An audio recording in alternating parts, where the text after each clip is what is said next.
The sun was barely up when the screech of tires shattered the quiet of Maple Grove Lane. I peered through my blinds, heart sinking as I saw Karen, our HOA's self-appointed dictator, storming toward a Meals on Wheels van parked outside my house. Her face was a mask of fury, arms flailing like she was directing a symphony of rage. My stomach churned. This wasn't just another of her petty crusades. That van carried the meals I depended on since my surgery left me housebound. Karen, in her pristine khakis and clipboard, was yelling about unauthorized vehicles and neighborhood standards. The driver, a calm man in a plain jacket, tried to explain, but she cut him off, jabbing a finger at his chest. I gripped my phone, ready to call for help, when I noticed something odd, a glint of a badge clipped to his belt. Karen's tirades were infamous. She'd fined Mrs. Larson for a non-compliant mailbox and threatened to tow Mr. Patel's car for parking an inch over the line. But this felt personal. I'd been on her radar since I missed an HOA meeting, too weak from chemo to argue about lawn ornaments. The driver, unfazed, repeated that he was delivering meals to a disabled resident.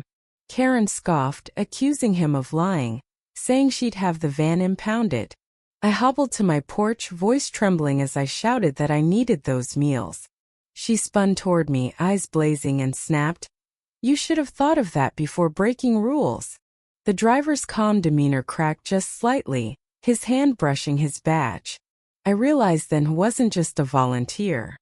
A neighbor, Mrs. Nguyen, appeared, her phone already recording. She'd been Karen's silent victim for years, fined for her kids' chalk drawings on the sidewalk. Her presence shifted the air, emboldening others to step out. Mr. Patel, still bitter from Karen's towing threats, joined in, shouting that she'd gone too far. The driver, now speaking with quiet authority, revealed he was an off-duty police officer, volunteering his time. Karen's face froze, her clipboard slipping slightly in her grip. She stammered, insisting she was protecting the neighborhood, but the officer's voice cut through like steel. "Ma'am, you're obstructing a community service and harassing a disabled resident." The crowd gasped as he pulled out his radio, calling for backup. Karen's power, built on petty fines and intimidation, began to crumble. The confrontation escalated as Karen doubled down, screaming that she'd sue every NAMI, the driver, even Mrs. Nguyen, for recording. Her voice cracked with desperation, but the officer remained calm, reciting her actions like a courtroom deposition. Blocking a service vehicle, threatening a resident, ignoring proof of his identity. Sirens wailed in the distance and Karen's bravado faltered. Neighbors whispered, their phones capturing every moment. A teenage boy, Tim, stepped forward, trembling but bold. He'd been mowing lawns to save for college, only for Karen to fine him for excessive noise. His unexpected courage, calling her a bully in front of everyone, ignited the crowd. They cheered, their voices a chorus of pent-up frustration. Karen's face turned ashen as two patrol cars pulled up. The officers stepped out, and Karen's empire collapsed. They confirmed the driver's identity and listened as he detailed her actions. Handcuffs clicked around her wrists as she sputtered about her rights. The crowd erupted in applause, not just for her arrest but for the end of her reign. Mrs. Nguyen hugged me, tears in her eyes, whispering that she'd never felt so free. The driver, now just a kind man again, handed me my meal, his badge back in his pocket. As Karen was led away, still shouting about her authority, I felt a weight lift.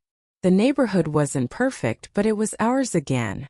Standing on my porch, I watched the patrol car disappear, the van's engine humming as it left.